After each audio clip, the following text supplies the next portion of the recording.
कि वो अपने बीमार बाप की वक्ती कैफियत को किस खाने में फिट करें। पहले भी कई मौक़ों पर जमुना दास इससे कुछ इसी किस्म की नाकाबिले यकीन बातें कर चुका था, जिसे निर्मल दास का जहन कबूल करने को तैयार नहीं था। चुनांचे वो इन बातों को एक कान से सुनकर दूसरे से उड़ा दिया करता था। वो जिस धर्म से ताल्लुक़ रखता था उसकी बातों पर भी उसका पूरा ईमान था, लेकिन आत्मा शरीर से दूर जाने के बाद वापस भी आ सकती है।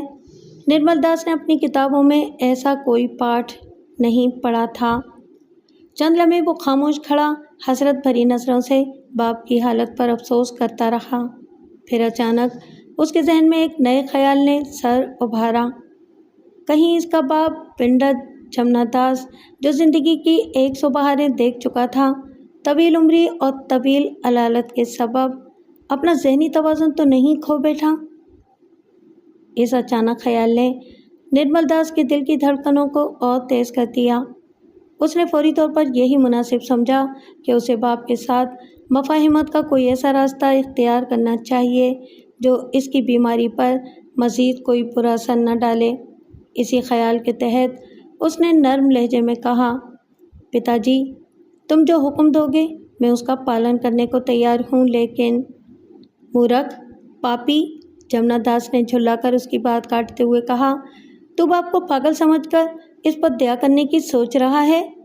जन्म चले क्या मैंने तेरी माँ के मरने के बाद इसी कारण तेरी खुशियों का ध्यान रखा था कि तू इसके जवाब में पंडित जमुना दास को पागल और दीवाना समझकर इस पर कृपा करने का सोचे? जवाब दे निर्मल, जमुना दास ने करख्त आवाज़ में कहा, क्या अभी तूने अपने मन में मुझे दीवाना और पागल नहीं समझा था? क्या तू मुझसे अपने मन का भेद छुपा सकता है? निर्मल दास चौंका। पंडित जमुना दास ने उसके दिल में उभरने वाले ख्यालात को पढ़ने में कोई गलती नहीं की थी। वो अपने बाप की लामहदूद क़ुव्वतों से पूरी तरह वाकिफ़ था, लेकिन जमुना दास ने आज तक कभी दिल की गहराई में छुपे भेदों के बारे में कोई चौंका देने वाली बात नहीं की थी। एक लम्हे के लिए वो शुश्तर रह गया, फिर उसने कुछ सोचकर बाप को आज़माने की कोशिश की। जमुना दास ने जो कुछ कहा था वो महज इसका कयास भी हो सकता था, एक इम्कानी बात रही होगी जो वक्त और हालात के तहत अंधेरे में छोड़े गए तीर की मानंद इत्तेफाकन निशाने पर लग गई होगी। पिताजी, निर्मल दास ने संभल कर कहा, बीमारी ने तुम्हें निढाल कर दिया है। डॉक्टरों ने तुम्हें शांत रहने और आराम करने का मशवरा दिया है। पापी, जमुना दास ने मुट्ठियां भींचकर अपने गुस्से का इजहार किया। तू बाप के साथ ठटोल करने की सोच रहा है? इस महान पंडित को आजमाने की भूल कर रहा है, जिसके चरणों पर बड़े बड़े पुजारियों ने दंडोत किया है, जिसने देवी देवताओं को राम करने के लिए बरसों दुनिया के हंगामों से नाता तोड़कर पहाड़ी गुफाओं में महीनों भूखा प्यासा रहकर ज्ञान ध्यान किया है। काली का सबसे महान सेवक बनने के लिए मैंने क्या क्या जतन किए, कितने पापड़ बेले, तू क्या जाने। जमुना दास सांस दुरुस्त करने की खातिर एक पल को खामोश हुआ और फिर तिल मिलाकर बोला, मैंने सब कुछ तेरे कारण किया। मैंने सोचा था कि मरने से पहले तुझे अपनी सारी शक्ति दान कर दूंगा, इतना महान बना दूंगा कि कोई बड़े से बड़ा पंडित भी तेरी तरफ आंख उठाकर देखने की भूल ना करे, हर तरफ तेरी जय जयकार हो। और तू मुझे शांत रहने को कह रहा है? मुझे क्षमा कर दें पिताजी, निर्मल दास ने बाप को शांत करने की खातिर हाथ बांधकर कहा, तुम अब जैसा कहोगे मैं वैसा ही करूँगा। सच कह रहा है? तुम आजमा कर देख लो। निर्मल दास ने बाप को यकीन दिलाने की कोशिश की। अगर तू सच कह रहा है तो मेरे और करीब आ जा, मेरा उल्टा हाथ पूरी कुव्वत से थाम ले, लेकिन एक बात का ध्यान रखना। जमुना दास ने किसी होशमंद इंसान की तरह बेहद संजीदगी से कहा, किसी भी पल भूल कर भी मेरा हाथ छोड़कर भागने की कोशिश न करना, वरना वो दुष्ट तुझे जिंदा नहीं छोड़ेंगे। किसी दूसरे का कष्ट तुझे भोगना पड़ेगा। मेरे सारे सपने अधूरे रह जाएंगे। पूरे जीवन की तपस्या गारत होकर मिट्टी में मिल जाएगी। कौन मुझे मार डालेगा? मुझे किसकी सज़ा भुगतनी पड़ेगी? तुम किसकी बात कर रहे हो? निर्मल दास ने नर्म लहजे में दरियाफ्त किया। कहीं तुम कोई जागते में सपना तो नहीं देख रहे हो पिताजी? जमुना दास की कुशादा पेशानी में अनगिनत सिलवटें उभर आईं। उसे निर्मल दास की बातों से दुख पहुंचा था, लेकिन उसने जब्त से काम लिया। ठोस लहजे में बोला, हाँ, मैं आज तक जो सपना देखता रहा हूँ, अब उसके पूरा होने का समय आ गया है। निर्मल, मेरी बात ध्यान से सुन। मैं जिस शुभ घड़ी का बरसों से इंतज़ार कर रहा था, वो तेरे भाग्य से आ गई है। मैं इस समय तुझे हाथ थामकर वहाँ ले जाऊँगा जहाँ इससे पहले किसी मंच की छाया भी नहीं पहुँच सकी। आज तुझे इस बात का विश्वास भी हो जाएगा कि मंच की आत्मा अपना शरीर छोड़कर दूर दराज का सफ़र भी कर सकती है। मैं जानता हूँ कि तूने पुस्तकों में ये बात नहीं पढ़ी, लेकिन क्या सच है और क्या झूठ, आज तुझे इसका अंदाज़ा भी हो जाएगा। अगर तूने सच्चे मन से मेरा कहा माना, तो फिर इस धरती पर केवल तेरा ही राज होगा। सुन रहा है ना मैं क्या कह रहा हूँ? हाँ, निर्मल दास ने पाप की कैफियत को महसूस करते हुए दिल मसोस कर जवाब दिया। मैं तुम्हारी हर बात पूरे ध्यान से सुन रहा हूँ। तो फिर देर मत कर, मेरा उल्टा हाथ मजबूती से थाम ले। जैसा मैं कहूँ वैसा ही करना। अगर तूने हिचर मिचर से काम लिया तो फिर तेरे साथ साथ मेरी मिट्टी भी पलीद हो जाएगी। ये शुभ घड़ी बीत गई तो फिर पलट कर वापस नहीं आएगी।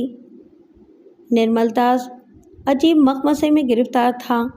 इसका दिल गवाही दे रहा था कि अब इसके सर से बाप का साया उठने का वक्त आ चुका है। जमुना दास जो कुछ कह रहा था वो ख्वाब की बातें थीं। शायद उसकी ज़हनी कुव्वतें मफकूद होती जा रही थीं, लेकिन उसने बीमार बाप की आखिरी ख्वाहिश के पेश नज़र आगे बढ़कर इसका उल्टा हाथ पूरी कुव्वत से थाम लिया। मुझको एक वचन दे निर्मल, जमुना दास ने ठोस आवाज़ में बेटे को मुखातिब किया। तू चरण कुमार को कभी क्षमा नहीं करेगा। उसने मेरे साथ धोखा किया था। तू इस पापी को ज़रूर सज़ा देगा।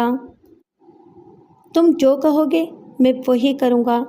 लेकिन चरण कुमार तो तुम्हारा ख़ास चेला था। हाँ, मैंने इसे कुंदन बनाने की खातिर बड़े जतन किए थे, लेकिन वो गलत रास्तों पर भटक गया।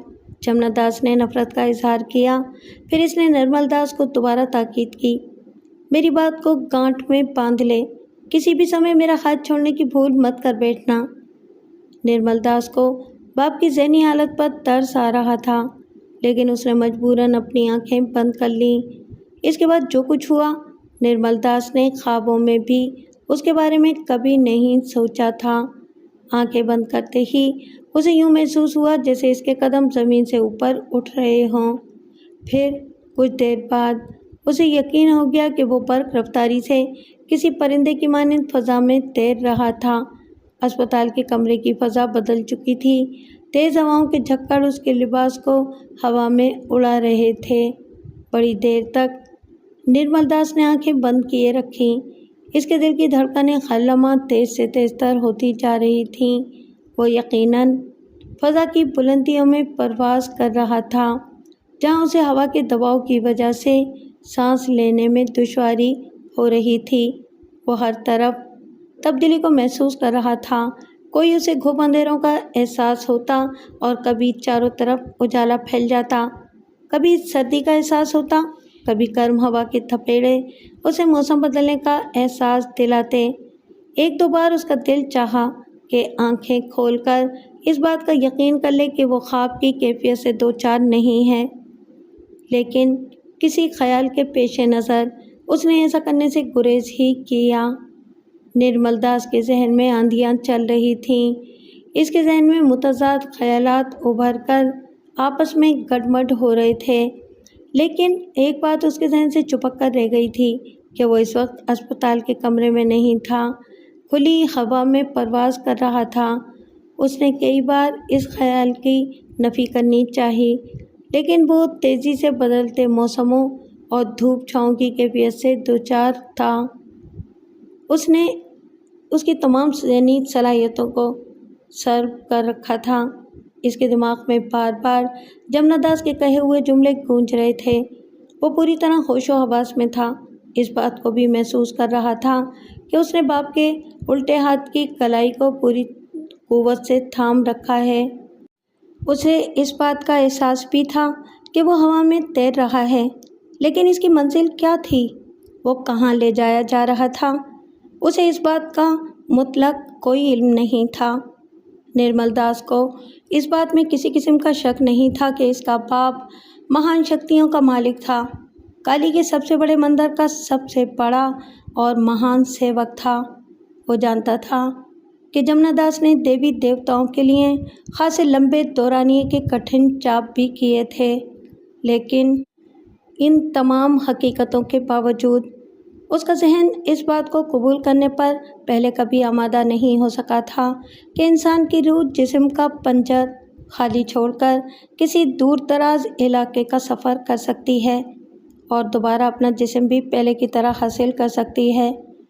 यही एक ऐसा नुक्ता था जिस पर निर्मल दास का बाप से हमेशा इख्तिलाफ रहा था, लेकिन इस वक्त निर्मल दास जिस सूरत हाल से दो चार था, उसने उसकी सारी ज़हनी सलाहियतों को हिला कर रख दिया था।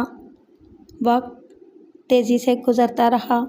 फिर निर्मल दास ने महसूस किया जैसे वो बुलंदी से नीचे उतर रहा हो। इसका अंदाज़ा गलत नहीं था।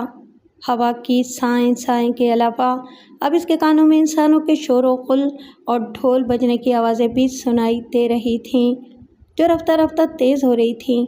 फिर इन आवाज़ों ने शिद्दत इख्तियार कर ली। इसके साथ ही निर्मल दास के कदम भी ज़मीन से लग गए। हंगामों की आवाज़ें उसके कानों में गूंज रही थीं, लेकिन उसने आंखें खोलने में जल्दी नहीं की। इसके सीधे हाथ की गिरफ्त अभी तक बाप की कलाई पर थी। वो महसूस कर रहा था कि अब वो ज़मीन पर कदम जमाए खड़ा है। निर्मल, मेरे बच्चे, आज पंडित जमुना दास के सपने पूरे होने का दिन आ गया है। बाप की ठोस आवाज़ निर्मल दास के कानों में गूंजी। काली ने अपने दास के साथ जो वचन किया था वो आज अवश्य पूरा होगा। क्या मैं आंखें खोल सकता हूँ? निर्मल दास ने उकताए हुए लहजे में सवाल किया। हाँ हाँ, परंतु एक बात का ध्यान रखना, अपनी ज़बान खोलने की भूल मत करना। अगर तेरी सांस की आवाज़ भी इनके कानों तक पहुँच गई तो ये वहशी दरिंदे तुझे ज़िंदा नहीं छोड़ेंगे। जमुना दास ने पुरजोश अंदाज में बेटे को ताकीद की। तू अगर मुझसे कुछ कहना सुनना चाहे तो सिर्फ अपने मन में इसका ध्यान करना, मैं तेरी बात सुन लूँगा। निर्मल दास ने डरते डरते आंखें खोलीं। फिर दूसरे ही लम्हे उसने खुद को जिस माहौल में पाया वो इस कदर भयानक और हौलनाक था कि अगर उसने तेज़ी से दूसरा हाथ मुंह पर न जमा लिया होता तो अपनी चीख पर काबू नहीं पा सकता था। उसकी आंखें हैरत से फटी पड़ रही थीं। जो मंजर वो देख रहा था उसका तसव्वुर भी कभी उसके जहन के किसी गोशे में नहीं उभरा था।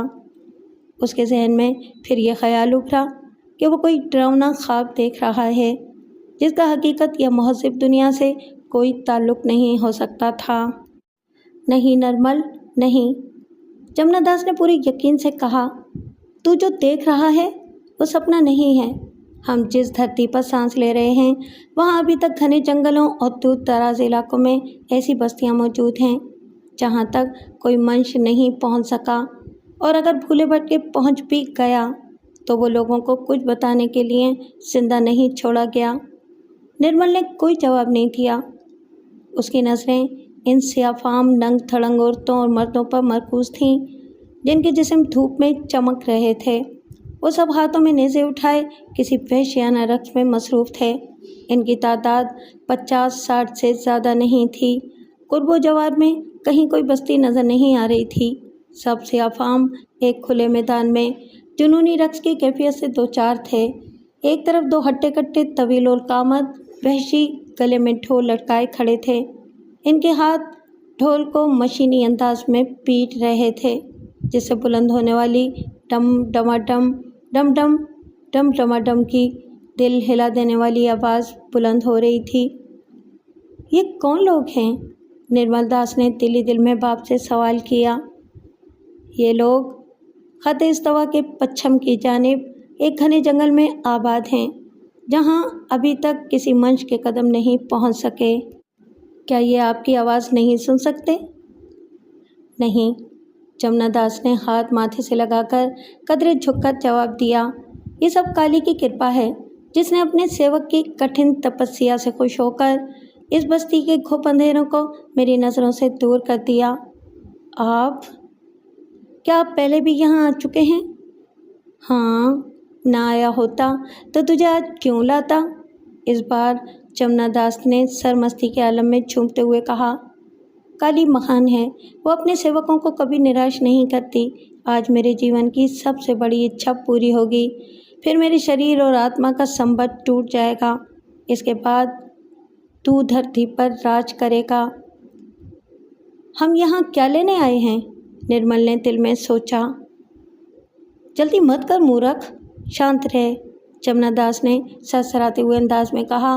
अभी ये नंग धड़ंग बेशी अपने देवता के लिए बलिदान पेश करेंगे, फिर एक ऐसे बालक को फूलों से बना सजाकर सामने लाया जाएगा जिसने ठीक इसी समय जन्म लिया होगा जब महान देवी ने पहली बार आंखें खोली थीं।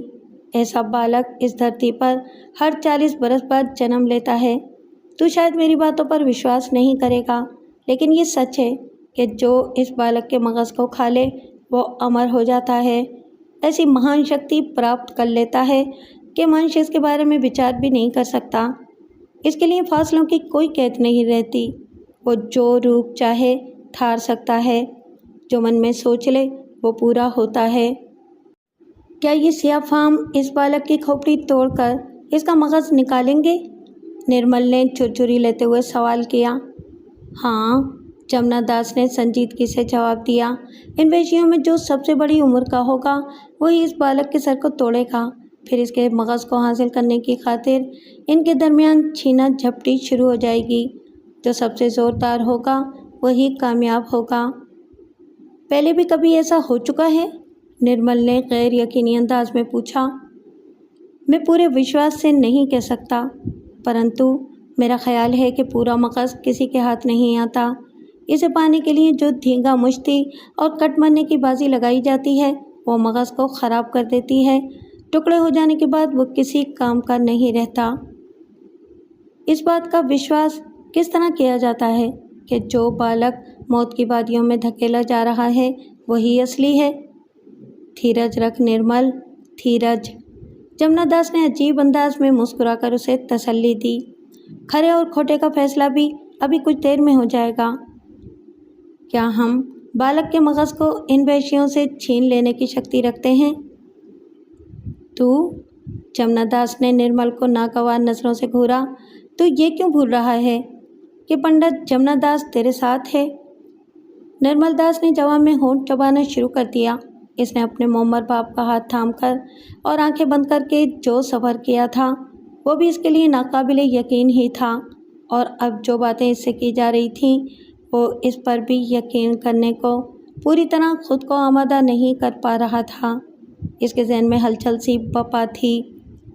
सियाफाम वेशियों के जुनूनी रक्स में हर लम्हा तेज़ी आती जा रही थी। ढोल की आवाज़ और रक्स करने वाले वेशियों की चीखों पुकार से पूरा माहौल गूंज रहा था।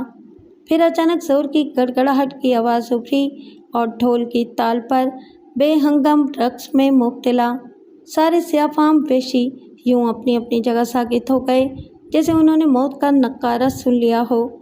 ढोल बजाने वाले भी थर थर काँपने लगे। सबकी नज़रें बिन मानस से मिलते जुलते इस बुलंद कामत मुजस्समे पर जम गईं, जिसे 8-10 आदमी खींचते हुए मैदान की तरफ ला रहे थे। मुजस्समा एक तख्त पर नस्ब था, जिसके नीचे पत्थर के बने हुए गोल पहिए लगे हुए थे। निर्मल दास की नज़रें इस बदहैयत जानवर पर मरकूज़ थीं, जो बिन मानस और लक्कड़ भग्गे की शक्ल से मिलता जुलता था। इसकी आंखों की जगह रंगीन पत्थर जड़े नज़र आ रहे थे, जो पूरे आबोताब से चमक रहे थे। ये क्या भला है? निर्मल दास ने दिली दिल में बाप से सवाल किया। ये वेशी कबीले का देवता है, जिसे बोंगालासी के नाम से याद किया जाता है, जमुना दास ने संजीदगी से जवाब दिया। अब ये सियाफाम हबशी अपने देवता की खुशनुदी के लिए कुर्बानियाँ पेश करेंगे ताकि इसके अताब से महफूज रह सकें। निर्मल दास ने जवाब में कुछ कहना चाहा, लेकिन फिर अपना इरादा तर्क कर दिया। इसने किताबों में यही पढ़ा था कि दुनिया के मुख्तलिफ इलाकों में वहाँ के बाशिंदे अपने धर्म और एतकाद के मुताबिक मुख्तलिफ देवी देवताओं की पूजा करते हैं, लेकिन बोंगालासी देवता का नाम उसने पहली बार सुना था। वो बदस्तूर इस अजीबुल खलकत देवता की तरफ देखता रहा, जिसे मैदान के दरमियान लाकर खड़ा कर दिया गया था। जो सिया फाम हबशी उसे खींचकर लाए थे, उन्होंने ज़मीन पर औंधे मुँह लेटकर 3 बार अपने सरों को ज़मीन पर मारा, फिर उठकर अपनी अपनी जगह खड़े हो गए। नंग धड़ंग हबशियों का हिजूम भी सिमट कर निस्फ दायरे की शक्ल में हो गया। इसके बाद एक मोहम्मद सिया फाम ने एक बुलंद मकाम पर खड़े होकर कोई तकरीर की, जिसका मफहूम निर्मल दास की समझ से बालातर था। अलबत्ता उसने लोगों की हरकत और सकनात से यही अंदाज़ा लगाया था कि मोहम्मद शख्स अजीम बोंगालासी को खुश करने के लिए इसकी शान में कसीदे पढ़ रहा था। जब वो बोलते बोलते दरमियान में रुकता तो तमाम नंग धड़ंग हबशी हाथ बुलंद करके और उछल उछल कर हु हा हा हु के नारे बुलंद करने लगते। मोहम्मद शख्स की उकता देने वाली तकरीर ख़त्म हुई तो एक जवान लड़की को, जिसे रस्सों से बांध के रखा गया था, 4 हबशी घसीटते हुए नमूदार हुए। जो लड़की बहुत जवान और ख़ूबसूरत थी, खुद को रस्सियों की कैद से आज़ाद कराने की खातिर बड़ी बेबसी के आलम में तड़प रही थी। मुँह से तरह तरह की आवाज़ें निकाल रही थी, लेकिन किसी ने इसकी फरियाद पर गौर नहीं किया। फिर वही मोहम्मद शख्स जिसने लंबी चौड़ी तकरीर की थी, बुलंदी से उतरकर नीचे आ गया। इसकी नज़रें मौत और ज़िंदगी की कशमकश से 2-4 लड़की के चेहरे पर जमी हुई थीं, जिसने अब बराह रास्त हलक फाड़ फाड़ कर मोहम्मद शख्स से कुछ कहना शुरू कर दिया था। शायद वो अपनी ज़बान में कोई एहतजाज कर रही थी। मोहम्मद शख्स लड़की के करीब पहुंचकर रुक गया। इसके मोटे और भद्दे होंठ मुतहर्रिक हो गए। इसी लम्हे एक हबशी ने आगे बढ़कर तलवार नुमा एक तेज़ धार हथियार मोहम्मद शख्स के कदमों में रख दिया। नौजवान लड़की ने, जिसकी उम्र बमुश्किल 14 और 15 साल के दरमियान रही होगी, खुद को बचाने की खातिर अपनी जिद्दोजहद तेज़ कर दी। उसकी आंखों से नफ़रत और हिकारत की चिंगारियां फूट रही थीं। हलक से कर्बनाक चीखों की आवाज़ें बुलंद हो रही थीं। उसका स्याफाम जिस्म रस्सियों की कैदोबंद में माहिए बेआब की तरह तड़प रहा था, लेकिन मोहम्मद शख्स बदस्तूर खामोश खड़ा कुछ बुदबुदाता रहा। फिर उसने झुककर तेज़धार हथियार ज़मीन से उठा लिया। लड़की की चीखों पुकार आसमान से बातें करने लगी। मजमे पर मौत का सुकूत तारी था। फिर अचानक मोहम्मद सियाफाम ने हलक से एक नारा बुलंद किया और नहायत फुर्ती से तेज़धार हथियार लड़की के पेट में उतार दिया। इसके बाद उसने यही जारिहाना अमल लड़की के जिस्म के दूसरे हिस्सों पर किया, फिर हथियार फेंककर एक तरफ हट गया। इसके बाद जो कुछ हुआ, उसने निर्मल दास को आंखें बंद कर लेने पर मजबूर कर दिया था। जवान लड़की के जिस्म के मुख्तलिफ हिस्सों से खोलते हुए गर्म खून का फव्वारा उबल पड़ा था। उसका जिस्म मौत की सरहदों को फलांग जाने की खातिर शदीद झटके ले रहा था और सियाफाम हबशी, जो मोहम्मद शख्स के हटते ही दौड़कर बदनसीब लड़की के चारों तरफ घेरा डाल चुके थे, उसके खून को चुल्लू में भर भर कर कभी देवता के ऊपर उछाल देते, कभी अपने जिस्म पर मलने लगते। सब हलक फाड़ फाड़ कर शोर मचा रहे थे। देवता के हुजूर पेश की जाने वाली भेंट का जश्न मना रहे थे। निर्मल, जमुना दास ने बेटे की तरफ देखकर पूछा, तूने आंखें क्यों बंद कर लीं? मुझे दरिंदगी के ये खेल पसंद नहीं हैं। निर्मल दास ने एहतजाज किया। क्या बक रहा है मूर्ख? जमुना दास का पंजर गुस्से से खड़खड़ाने लगा। क्यों अपनी ज़बान से ऐसे गंदे शब्द निकाल रहा है? क्या तूने काली के भक्तों को इसके चरणों में इसी किस्म की भेंट देते नहीं देखा? क्या तूने पुस्तकों में ये नहीं पढ़ा कि यूनान और रोम के बीच जब युद्ध हुआ करती थी तो दोनों तरफ के जंगजू मैदान में आने से पहले अपने देश की कंवारी और सुंदर नारियों को ज़ुबह करके देवताओं के चरणों में बलिदान करते थे?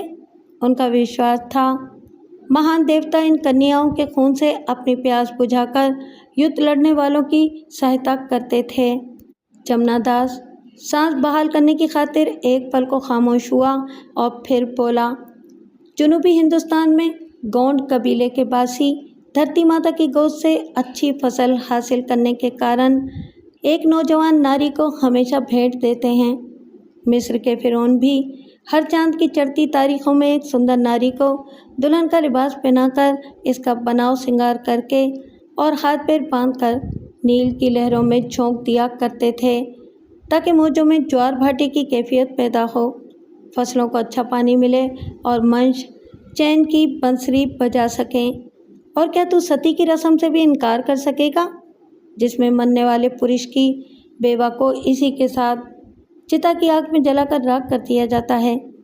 क्या तू धर्म कर्म की बातों से मुंह मोड़ सकता है? निर्मल दास ने खामोशी इख्तियार किए रखी। जमुना दास जो बातें कर रहा था वो बहरहाल गलत नहीं थी। मंश को बलवान बनने के लिए कठोर बनना पड़ता है। जमुना दास ने बेटे को समझाने की खातिर ठोस लहजे में कहा, किसी दुष्ट को सीधे रास्ते पर लाने के लिए शक्ति से काम लेना पड़ता है। ऊंचा स्थान हासिल करने के लिए आकाश की तरफ देखना पड़ता है। काली, दुर्गा और गणेश देवता को राज़ी रखने के कारण तुझे भी कदम कदम पर अपने मन को मारकर कुर्बानियाँ देना होंगी। एक बात गांठ से बांध ले, कुछ पाने की खातिर बहुत कुछ खोना भी पड़ता है। निर्मल दास बदस्तूर चुप रहा। इस वक्त वो ज़िंदगी के जिस अनोखे और होलनाक तजुर्बों से गुजर रहा था, उन्होंने उसके जहन को माऊफ कर दिया था। जब तक तेरे शरीर में हनुमान जैसी शक्ति और आदमखोर शेरों जैसी खलबल नहीं पैदा होगी, तू कभी सफल नहीं हो पाएगा। जमुना दास ने अपनी बात जारी रखी। प्रेम और युद्ध में न्याय और अन्याय की बातें बिल्कुल नहीं आती। खुद को मनवाने के कारण मंश को बड़े पापड़ बेलने पड़ते हैं मूर्ख। सुन रहा है ना तू, मैं क्या भाषण दे रहा हूँ? हाँ, निर्मल दास ने दिल पर जब्र करके कहा, मैं सब सुन रहा हूँ। नहीं, जमुना दास ने झुल्लाकर कहा, तू झूठ बोल रहा है। मैं तेरे अंदर झांक रहा हूँ। तू मेरी जन्म जन्म की तपस्या को गारत करना चाहता है, परंतु एक बात याद रख, अगर तूने मेरी बात मन से स्वीकार न की, मेरे कहने पर अमल न किया, तो मैं सारा जीवन इसी तरह अपाहिजों की हालत में ज़िंदगी और मौत के दरमियान लटका रहूँगा। मेरी आत्मा बेकल रहेगी। निर्मल दास कोई जवाब देने का इरादा कर ही रहा था कि उसने सियाफाम हबशियों को फिर दो औरतों को ज़बरदस्ती घसीट कर बोंगालासी के देवकामत मजस्मे की तरफ लाते देखा। इन दोनों की उम्रें 40 साल से तजावुज़ करती नज़र आ रही थीं। मौत के सर्द हाथों से ख़ुद को महफूज करने की खातिर वो भी जद्दोजहद कर रही थीं, लेकिन इनका अंजाम भी नौजवान लड़की से मुख्तलिफ नहीं हुआ। मोहम्मद सियाफाम ने इन दोनों को भी बड़ी बेरहमी से मौत के घाट उतार दिया। बूढ़ी औरतों की कुर्बानी के बाद ढोल बजने लगा। हिजुम देवता के करीब से हटकर एक मुकर्ररा फासले पर जाकर रुक गया। बोंगालासी के मुजस्मे को लाने वाले हबशी भी दूर रह गए। सिर्फ मोहम्मद शख्स अपनी जगह जमा खड़ा रहा। निर्मल दास अब बड़ी तवज्जो से एक एक बात का जायज़ा ले रहा था। फिर अचानक उसकी नज़र इस सिमत उठ गई जिधर से 8 हबशियों की टोली एक 3 साला मासूम बच्चे को तख्त पर बिठाए, सरों पर उठाए बोंगालासी के मुजस्मे की तरफ बढ़ रही थी। बच्चे के जिस्म को जंगली फूलों से सजाया गया था। निर्मल दास के दिल की धड़कनें यकलक तेज़ हो गईं। इसके कानों में बच्चे से मुतालिक कहे गए जमुना दास के जुमले गूंजने लगे। जमुना दास भी बच्चे को देखकर कस मसाने लगा। इसकी आंखें किसी एहसास के तहत खुशी से चमकने लगीं। उसने निर्मल दास से सरगोशी की, निर्मल पुत्र, मेरे सपने पूरा होने का समय करीब आ रहा है। आज काली का दिया हुआ वचन अवश्य पूरा होगा। मेरे सारे जन्मों की भक्ति और तपस्या आज पूरी हो जाएगी। मेरी बात पूरे ध्यान से सुन।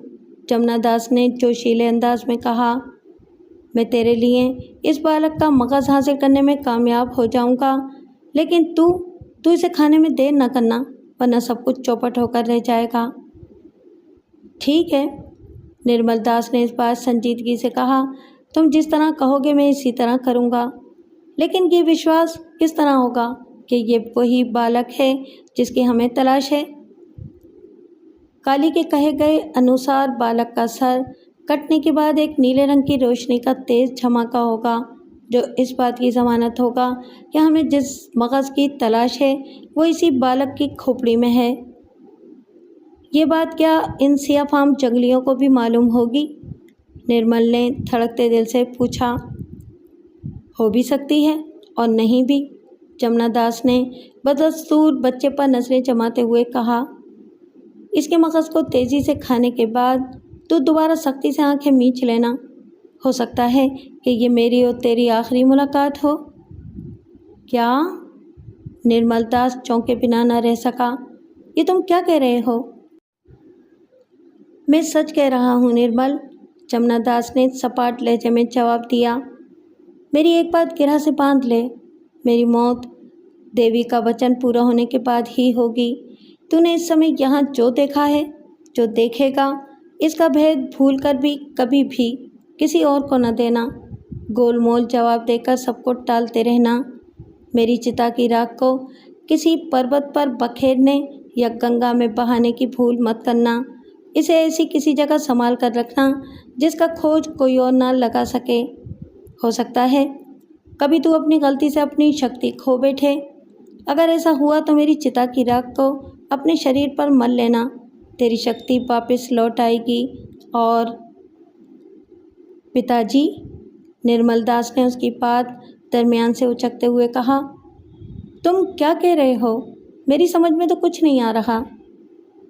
चिंता मत कर, समय तुझे सब कुछ समझा देगा, जमुना दास ने ठोस आवाज़ में कहा।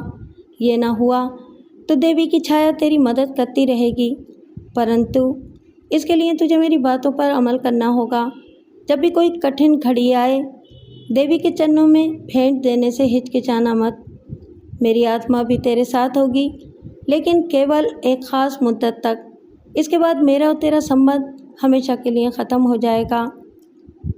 जमुना दास और भी कई वसीयतें करता रहा, लेकिन इसकी नज़रें एक पल के लिए भी इस बच्चे के चेहरे से नहीं हटी, जो तख्त पर फूलों में सजा बैठा आहिस्ता आहिस्ता बोंगालासी के मुजस्मे के करीब होता जा रहा था।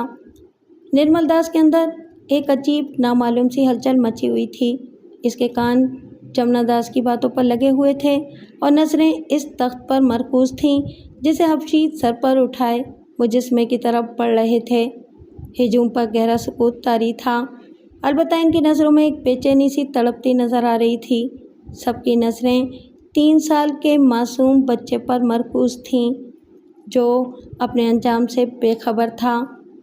जैसे जैसे तख्त और मुजस्मे का फासला कम होता जा रहा था, ढोल पीटने वालों के हाथों में तेज़ी आती जा रही थी।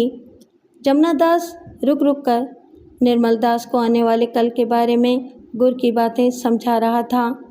फिर उस वक्त उसने भी खामोशी इख्तियार कर ली जब तख्त को मुजस्मे के करीब लाकर ज़मीन पर रख दिया गया। ढोल की आवाज़ बदस्तूर तेज़ से तेज़ तर होती गई। हिजूम की नज़रों में इश्तियाक और जुनून की मिलीजुली कैफियत पैदा हो रही थी। तख्त ज़मीन पर रखा गया तो मोहम्मद शख्स ने करीब आकर बुलंद आवाज़ में कुछ पढ़ना शुरू किया। वो बार बार तख्त पर बैठे हुए मासूम बच्चे पर कुछ फूंकता भी जा रहा था। फिर मोहम्मद शख्स ने बोलना ख़त्म करके दोनों हाथ आसमान की सिमत बुलंद कर लिए तो हिजूम से 4 नौजवान लड़कियों ने निकलकर हिजानी रक्त शुरू कर दिया। बच्चा जिस तख्त पर बैठा था वो इसके चारों तरफ नाच रही थी और अपनी ज़बान में कोई मुक़द्दस गीत भी बुलंद आवाज़ में गा रही थीं। मोमर हबशी अपनी जगह साकित तो जामिद खड़ा रहा। इसके दोनों हाथ बदस्तूर आसमान की सिमत उठे हुए थे। कुछ देर बाद उसने अपने हाथ नीचे गिराए तो हिजूम की तरफ से खुशी का फलक शिगाफ नारा बुलंद हुआ। रक्स करती हुई नौजवान लड़कियां पलटकर दोबारा हिजूम में शामिल हो गईं। एक हबशी ने आगे बढ़कर फिर वही तेज़धार हथियार मोहम्मद शख्स के कदमों में रख दिया, जिससे वो एक नौजवान लड़की और 2 बूढ़ी औरतों को मौत के घाट उतार चुका था।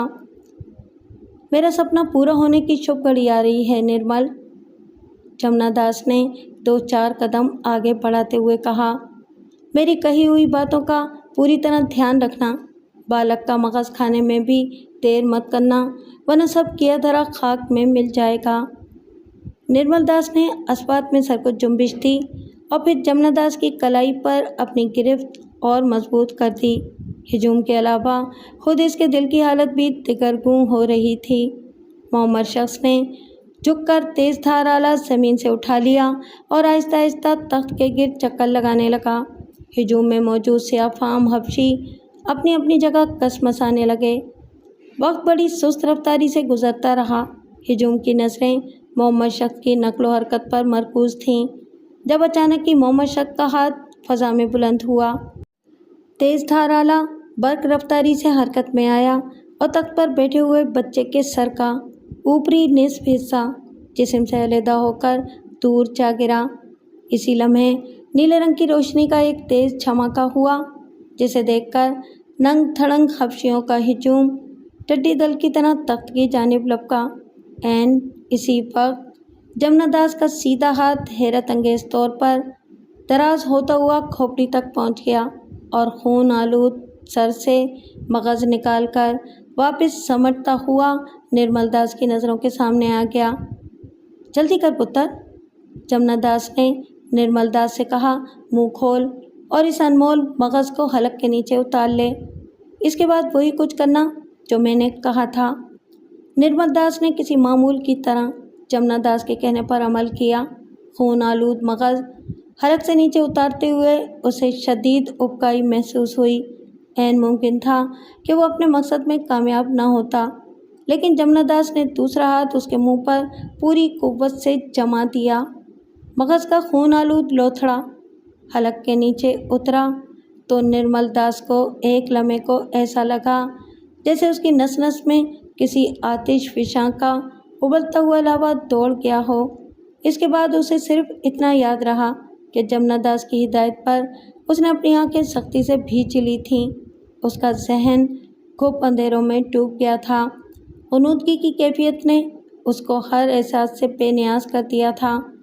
वो कितनी देर इस कैफियत से दो चार रहा, उसे इसका भी कुछ इल्म नहीं हो सका, लेकिन होश आने पर उसने खुद को मिलिट्री अस्पताल के VIP वार्ड के बाहर सब्ज़े पर खड़ा पाया था। उसके जहन के पर्दों पर गुजरी हुई बातें तस्वीरी शक्ल में उभरने लगीं। फिर उसके जहन में जमुना दास के कहे हुए आखिरी जुमले गूंजे तो वो तेज़ तेज़ कदम उठाता बाप के कमरे की तरफ लपका, लेकिन दरवाजे पर पहला कदम रखते ही एक झटके से रुक गया। डॉक्टरों की टीम इस वक्त भी वहाँ मौजूद थी, लेकिन इनके चेहरों पर मायूसी का राज था। निर्मल दास ने निगाहों का ज़ाविया बदल कर बाप के बिस्तर की सिमत देखा तो इसकी दिल की धड़कनें इसके काबू से बाहर हो गईं। जमुना दास के जिस्म पर पड़ी सफ़ेद चादर को उसके चेहरे के ऊपर तक खींच दिया गया था, जिसका यही मतलब था कि बाप का साया उसके सर से हमेशा के लिए उठ चुका है। उसने तेज़ी से आगे बढ़कर एक बड़े डॉक्टर को वजाहत तलब नज़रों से देखा। We are sorry mister Nirmal Das, doctor ने उसे हकीकत से आगाह करते हुए कहा। हम आपके वालिद को तो नहीं बचा सके, लेकिन आप कहाँ थे? मैं कुछ देर के लिए खुली हवा में सांस लेने की खातिर बाहर लान में चला गया था। निर्मल दास ने बड़ी खूबसूरती से बात बनाई। क्या आप हमें इस बात की इजाज़त देंगे कि हम पंडित जमुना दास की लाश का पोस्टमार्टम करा के मौत की वजह मालूम करने की कोशिश करें? मेरा ख्याल है कि इसकी ज़रूरत नहीं है, निर्मल दास ने उदास लहजे में कहा। भगवान को जो मंजूर था वो पूरा हो गया। अब मरने वाले के शरीर को चीरने फाड़ने से क्या हासिल होगा? बज़ाहिर तो हम भी इसकी ज़रूरत नहीं समझते, लेकिन एक बात हमारी समझ में नहीं आ रही। वो क्या? निर्मल दास ने धड़कते हुए दिल से पूछा। आपके पिता के सीधे हाथ की हथेली और उंगलियों पर इंसानी खून के कुछ धब्बे मौजूद हैं, जिनसे अजीब किस्म की बू आ रही है, बड़े डॉक्टर ने संजीदगी से कहा। क्या आप इसकी कोई वजाहत कर सकेंगे? जी नहीं, निर्मल दास ने संभल कर कहा।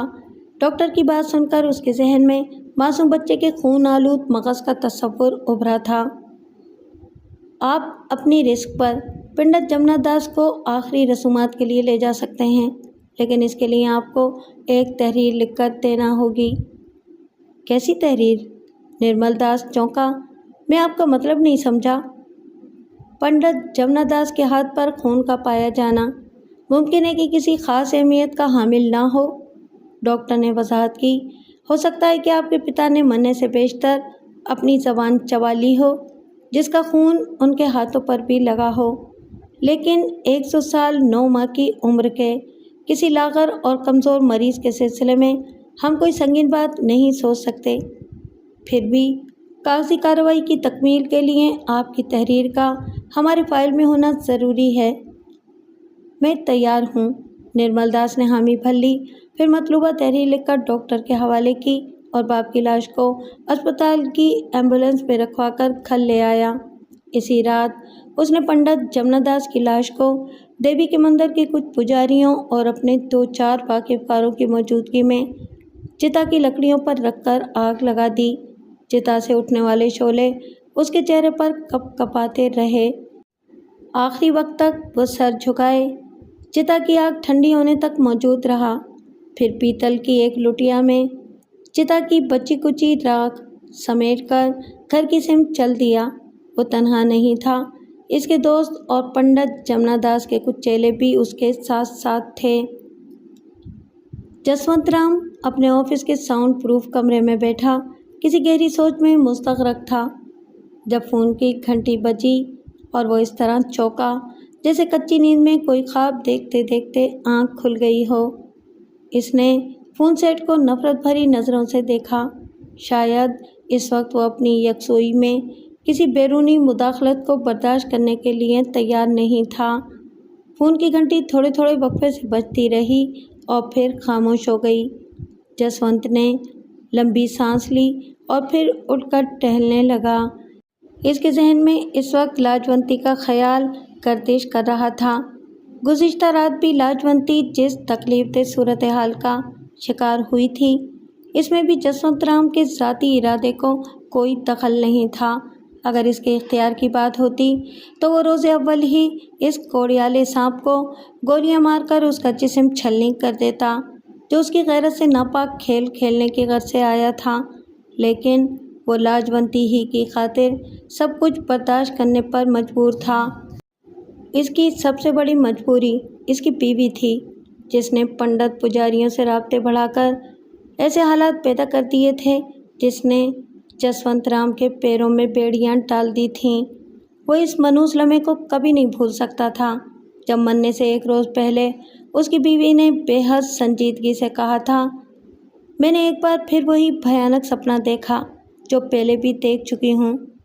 मेरी मानो तो अब भी तुम पंडित पुजारियों से मेलजोल कम कर दो। जसवंत राम ने बीवी को समझाने की कोशिश की।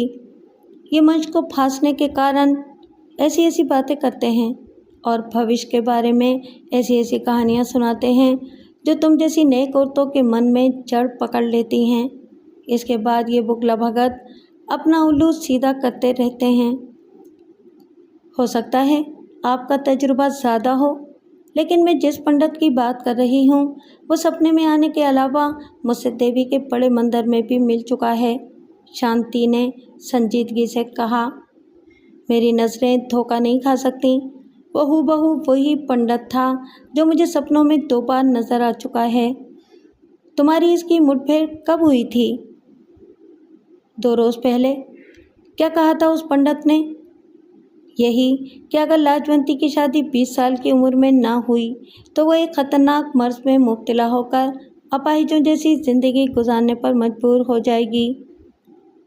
और तुमने आंखें बंद करके उसकी बात को मान लिया। उसने लाजवंती के अलावा तुम्हारे बारे में भी जो कुछ कहा वो भी सब सच था, शांति ने दबी ज़बान में कहा। उसने बड़े यकीन से कहा था कि तुमने अपनी पार्टी में जो ओहदा संभाल रखा है और देशभक्ति के लिए जो सेवा कर रहे हो वो एक नाटक के सिवा कुछ नहीं है। और क्या कहा था उस पंडित ने? जसवंत राम ने तिल मिलाकर दरियाफ्त किया। उसने कहा था कि तुमने जिस देश में जन्म लिया है इसके कुछ अहम राज चोरी करके पड़ोसी मुल्क के हवाले करना चाहते हो और इस काम के लिए तुमने पड़ोसी मुल्क के बड़ों से गठजोड़ कर रखा है जिन्होंने तुम्हें धन दौलत देने का वचन दिया है। शांति ने शौहर को सवालिया नज़रों से देखा। क्या पंडित ने झूठ कहा था? हाँ, जसवंत ने धड़कते दिल से झूठ बोलकर शांति को टालना चाहा। वो दुष्ट तुम्हें अपनी चिकनी चुपड़ी बातों में फांसना चाहता है। तुम अब दोबारा देवी के मंदिर भी नहीं जाओगी। मैंने कभी तुम्हारी किसी बात से इनकार नहीं किया, लेकिन तुम मुझे देवी के चरणों में जाकर इसकी पूजा से मत रोको। मैं विनती करती हूँ। नहीं, जसवंत राम ने ठोस लहजे में अपना फैसला सुनाया। तुम अब मेरी इजाज़त के बगैर घर से बाहर एक कदम नहीं निकालोगी और अपनी ज़बान भी बंद रखोगी। पंडित ने एक बात और भी कही थी। शांति ने निचला होंठ चबाते हुए नज़रें झुकाकर कहा, वो तुम्हें ऐसी महान शक्ति भी दान कर सकता है जो तुम्हें तुम्हारे मकसद में कामयाब कर सकती है, और अगर तुमने उसका कहा न माना तो बड़ी मुसीबत में फंस जाओगे। वो बकवास करता है। जसवंत राम गुस्से से लाल पीला होकर बोला, मुझे बताओ कि वो कौन है, क्या नाम है उस कमज़ात का? मैं उसे ज़िंदा नहीं छोड़ूंगा जो मेरी बनी बनाई इज्जत पर गंद उछालने की कोशिश कर रहा है। पहली मुलाकात में उसने मुझे नाम नहीं बताया था, परंतु ये ज़रूर कहा था कि वो तुमसे बात करेगा। इसके अलावा उसने मेरे बारे में भी एक बात बड़े विश्वास से कही थी। आखिरी जुमला अदा करते वक्त शांति के चेहरे पर मौत के साए कपकपाने लगे। वो क्या बात है? जसवंत राम ने तिल मिलाकर पूछा। उसने कहा था कि जब वो तीसरी बार मेरे सपने में आएगा तो इसके बाद मैं 24 घंटों के अंदर अंदर दुनिया से सुधार जाऊंगी। शांति ने दर्द भरे अंदाज में शौहर की तरफ देखा। हो सकता है कि पंडित ने झूठ कहा हो, लेकिन अगर इसका कहा सच साबित हो तो तुम मेरी लाजवंती का ध्यान रखना। पंडित के कहे के अनुसार 20 साल की उम्र में उसकी शादी ज़रूर कर देना। मुझे वचन दो कि तुम मेरी इस आखिरी इच्छा को ज़रूर पूरा करोगे। मैंने एक दासी की तरह सारी जीवन तुम्हारी सेवा की है। पंडित पंडित पंडित, जसवंत राम आपे से बाहर होने लगा। इन पंडित पुजारियों ने शायद तुम्हारी बुद्धि पलट कर रख दी है। जवाब में शांति ने खामोशी इख्तियार कर ली। जसवंत राम गुस्से में अपनी भड़ास निकालता रहा, लेकिन वो दिली दिल में इस बात पर हैरान भी था कि पंडित ने, जिससे वो कभी मिला भी नहीं था, इसके दिल का चोर किस तरह पकड़ लिया। वो पड़ोसी मुल्क को अहम राज फरोख्त करने वाली बात उसने सिर्फ अपनी ज़ात तक महदूद कर रखी थी। जिससे मामला तय हुआ था वो भी एक अहम और जिम्मेदार शख्सियत का मालिक था। फिर किसी पंडित को इसकी भनक किस तरह मिल सकती थी? इसके जहन में शांति का कहा हुआ वो जुमला भी गूंज रहा था, जिसमें सपने देखने के बाद 24 घंटे के अंदर अंदर उसके मर जाने की पेशगोई की गई थी। जसवंत राम कांटों पर लौट रहा था। उसके जहन में आंधी के झक्कड़ चल रहे थे। वो दिली दिल में प्रार्थना कर रहा था कि शांति के सिलसिले में पंडित की कही हुई बात गलत साबित हो। शांति इसकी जीवन साथी ही नहीं, इसकी दौलत भी थी। इसने जसवंत की खातिर बड़ी बड़ी कुर्बानियाँ दी थीं। जसवंत के शाना बशाना चलने की आदी थी। इसके हर दुख दर्द का ख्याल रखती थी। कभी शौहर के मुकाबले में उसने अपनी आवाज़ ऊंची करने की कोशिश नहीं की थी। दोनों एक दूसरे के बगैर ज़िंदगी का तसव्वुर भी नहीं करते थे। इस रोज़ जसवंत राम ने शांति को एक पल के लिए भी अपनी नज़रों के सामने से ओझल नहीं होने दिया। शाम की चाय भी दोनों एक साथ ही पी रहे थे जब शांति ने अचानक घबराए हुए लहजे में जसवंत से कहा था, मैं एक कोड़ियाले सांप को देख रही हूँ जो लहराता हुआ मुझे डसने की खातिर मेरे करीब आ रहा है। मुझे बचा लो जसवंत, अभी मैं मरना नहीं चाहती। अभी मुझे अपनी लाजों का ब्याह भी करना है। भगवान के लिए मेरी सहायता करो। शांति की नज़रें लान की सिमत खुलने वाले दरवाजे की तरफ मरकूज थीं। उसके चेहरे पर खौफ और दहशत के तासुरात फैलकर गहरे होते जा रहे थे। जसवंत राम ने घबराकर हर तरफ देखा, लेकिन उसे कोई सांप नजर नहीं आया। बच्चों जैसी बातें मत करो शांति, उसने बड़े प्यार से कहा। तुम जो सांप देख रही हो वो सिर्फ तुम्हारा वहम है, मैं हूं ना तुम्हारे पास। बचाओ बचाओ। अचानक शांति हिज़ियानी अंदाज में चीखती हुई उठी। उसने अंदर की तरफ भागने की कोशिश की, लेकिन मेज़ और कुर्सियों से उलझकर ज़मीन पर गिर पड़ी। जसवंत राम भी बौखलाकर उठा। उसने बाजुओं का सहारा देकर शांति को उठाने की कोशिश की तो उसका दिल धक से रह गया। शांति की चीख बंद हो चुकी थी। इसके मुंह से नीले रंग का झाग उबल रहा था। पूरा जिस्म पल भर में अकड़ कर रह गया। जसवंत राम दीवाना हो गया। शांति को कमरे में पहुंचाकर उसने डॉक्टर को फ़ोन किया। फिर जब डॉक्टर ने आकर मुआयने के बाद इस बात की तस्दीक की कि मौत किसी इंतहाई जहरीले सांप के डसने से वाक़ई हुई है, तो जसवंत राम का मुंह हैरत से खुला का खुला रह गया। लाजवंती माँ की लाश से लिपटी बिलक रही थी और जसवंत राम इस नादीदा पंडित के बारे में सोच रहा था, जिसका कहा सच साबित हो चुका था। शांति का क्रियाक्रम होने के ठीक 1 हफ्ते के बाद बुध के दिन जसवंत राम को पहली बार इसी पुरस्कार पंडित का फ़ोन रिसीव हुआ। वो बड़े घमंडी अंदाज में कह रहा था, क्यों जसवंत राम, क्या अब भी तुम यही कहोगे कि पंडित पुजारी अपनी चिकनी चुपड़ी बातों से सीधे साधे लोगों को अपने चुंगल में फांसने की कोशिश करते हैं? कौन हो तुम? जसवंत राम ने मुट्ठियां भींचकर सख्त लहजे में पूछा। तुम चाहो तो मुझे अपना मित्र भी बना सकते हो। मेरी तरफ दोस्ती का हाथ बढ़ाओगे तो हमेशा फ़ायदे में रहोगे। रिसीवर पर एक सरसराती हुई आवाज़ उभरी। मैं तुम्हें ऐसी शक्ति भी दान कर सकता हूँ कि तुम जो चाहोगे वो पूरा होगा। अपनी जन्मभूमि के जो राज चुराकर तुम दुश्मनों के हाथ फरोख्त करना चाहते हो, इसमें भी तुम्हें कोई दुश्वारी नहीं होगी। कोई तुम्हारे ऊपर उंगली नहीं उठाएगा। तुम चैन की बंसरी बजाते रहोगे। मेरा ख्याल है कि तुम किसी बड़ी गलतफहमी का शिकार हो। जसवंत राम ने संभल कर जवाब दिया। मैंने जिस देश की धरती पर जन्म लिया है, इसके साथ गद्दारी करना घोर पाप समझता हूँ। एक बार फिर अपने मन के भीतर टटोल कर तो देख। इस बात पर भी विचार कर कि अगर तुम्हारे और जयप्रकाश के गठजोड़ का सुराग किसी और को मिल गया तो तुम्हारा अंजाम क्या होगा? तुम जसवंत राम जयप्रकाश का नाम सुनकर बौखला गया। मफाहिमत का अंदाज इख्तियार करके बोला, तुम मुझसे क्या चाहते हो? इतनी जल्दी सीधे रास्ते पर आ गए।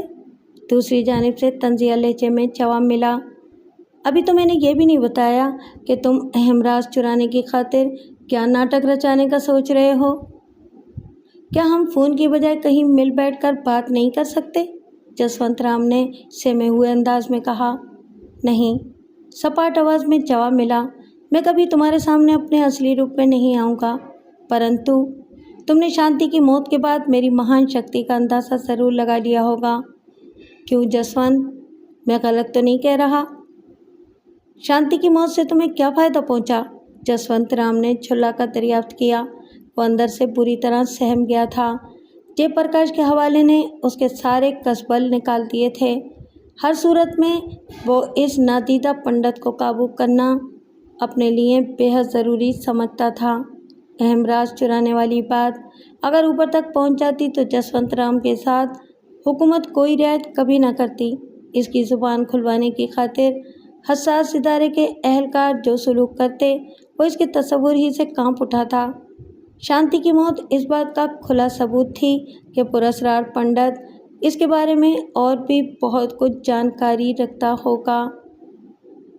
जो जीवन से मुंह मोड़ चुकी है इसे भूल जाओ और जो जिंदा है उसकी बात करो। क्या मतलब? जसवंत राम पुरस्कार पंडित का जवाब सुनकर चौंक उठा। मैं लाजवंती की बात कर रहा हूँ।